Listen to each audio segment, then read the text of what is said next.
Bonjour, je m'appelle Ana-Inés Ansaldo, je suis chercheur au centre de recherche de l'Institut universitaire de gériatrie de Montréal et professeur au département d'orthophonie et audiologie à la faculté de médecine de l'Université de Montréal.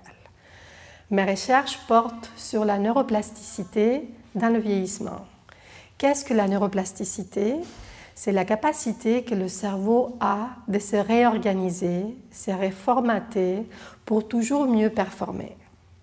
Jusqu'il n'y a pas longtemps, on croyait qu'en vieillissant, le cerveau perdait cette capacité.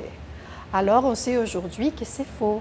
En fait, la neuroplasticité se poursuit tout au long de la vie, y compris dans le vieillissement.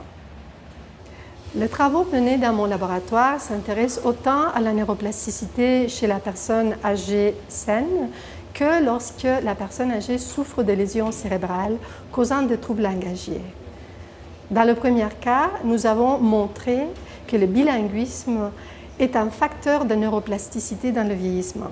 Dans d'autres mots, que les personnes bilingues ont certains avantages pour traiter l'information lorsqu'il y a des interférences entre plusieurs stimuli. Nous avons décrit ces circuits en montrant qu'ils ont une cohésion particulière chez la personne âgée bilingue. Dans le cas de l'aphasie, les travaux de mon équipe ont montré qu'il est possible de déclencher la plasticité cérébrale même plusieurs années après la lésion, à l'aide des stratégies spécifiques administrées de manière intensive. On peut aller recruter des réseaux cérébraux qui n'ont pas été touchés par la lésion et ceci permet à la personne de récupérer la capacité à nommer. Ces travaux sont possibles grâce à la collaboration d'une équipe enthousiaste que j'ai le plaisir de diriger.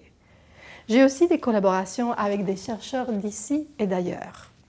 Mes étudiants à la maîtrise, au doctorat et au postdoctorat qui viennent au centre de recherche de l'Institut de gériatrie pour se former en recherche sur le vieillissement sont des collaborateurs essentiels. Puis bien sûr, les participants et leurs familles. Des personnes âgées qui sont toujours prêtes à nous aider dans la poursuite de nos recherches. Nous travaillons tous ensemble pour le bien-être de la personne âgée, peu importe son état de santé.